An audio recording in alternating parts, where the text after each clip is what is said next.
पृथ्वी। इसी पृथ्वी के बारे में आज हम लोग बहुत सारे रोचक तथ्यों को जानने वाले हैं। उसमें से पहला है कि जैसा कि हम लोग जानते हैं और स्कूलों में पढ़ा भी है कि हमारा पृथ्वी गोल है, लेकिन ऐसा नहीं है।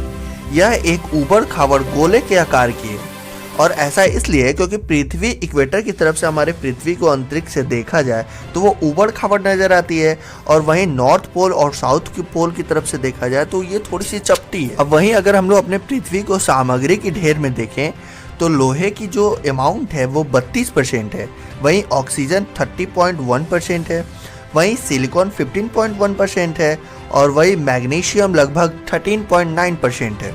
अब वहीं अगर बात की जाए पृथ्वी की वायुमंडल की तो वो 5 परतों में बनी है, जिसमें से पहला है ट्रोपोस्फेयर, दूसरा है स्ट्रेटोस्फेयर, तीसरा है मेसोस्फेयर, चौथा है थर्मोस्फेयर और पांचवा है एक्सोस्फेयर। अब अगर पृथ्वी को हम लोग 100% के अकॉर्डिंग चलते हैं तो वो 100% में 70% वाटर है और बचा 30% ही लैंड। अब उसमें भी पृथ्वी का सिर्फ और सिर्फ 3% ही पानी ताजा है, बाकी 97% पानी समुद्री है यानी नमकीन है।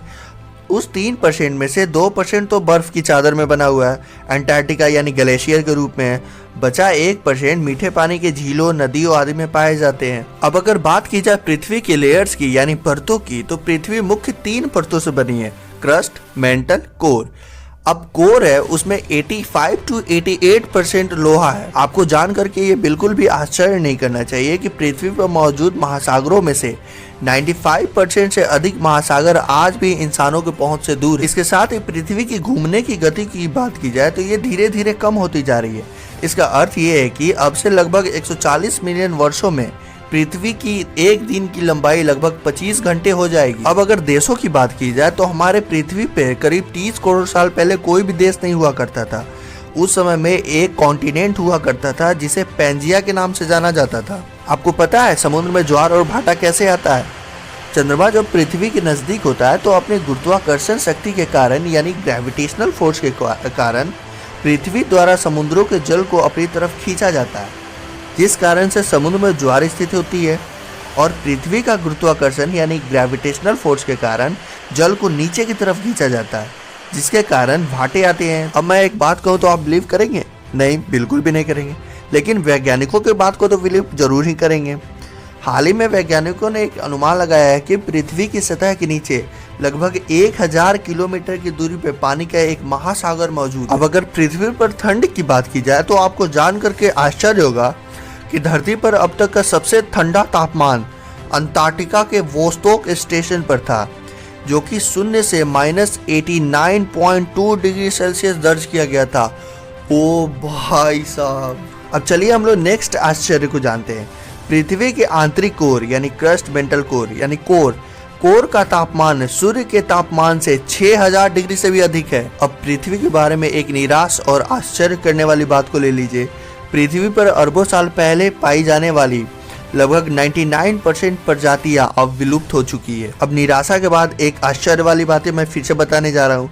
हमारे ग्रह पृथ्वी पर कुछ चट्टानें अपने आप चलती है। हालांकि वैज्ञानिक इन चट्टानों की वास्तविक गति को पकड़ने में अभी तक विफल रहे हैं, हमेशा की तरह। अब चलिए इसके साथ ही हम लोग थोड़ा सा भीग भी लेते हैं। पृथ्वी पर सबसे अधिक वर्षा वाला स्थान मेघालय का मासिन राम है। इस स्थान पर 11,871 मिलीमीटर औसत वर्षा होती है प्रति वर्ष। अब इसके साथ ही चलिए हम लोग पृथ्वी पे थोड़ा सा रात दिन भी कर लेते हैं।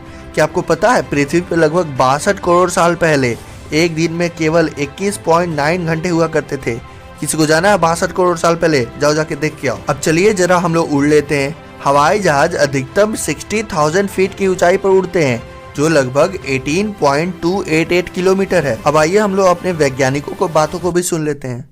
उनका कहना है कि 3.8 अरब साल पहले महासागरों में जलीय जीवन की शुरुआत हुई थी, जिसमें मछलियां, नीलहरित शैवाल इत्यादि सबसे पहले उत्पन्न हुए थे, देखने गए थे। क्या आप जानते हैं अगर पृथ्वी की सतह से दबाव और घनत्व यानी प्रेशर और डेंसिटी खत्म हो जाए तो जीवित या निर्जीव जो भी व्यक्ति हैं वो सारे के सारे उड़ के चले जाएंगे अंतरिक्ष में। चलिए अब पृथ्वी पे थोड़ा सा गर्म हो जाइए।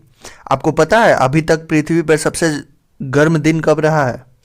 10 जुलाई 1913 को ग्रीनलैंड रंच। इस समय में 56.7 डिग्री सेल्सियस तापमान था। तो दोस्तों आज के लिए बस इतना ही, फिर मिलेंगे ऐसे ही एक वीडियो के साथ। और क्या, चलिए बाय बाय।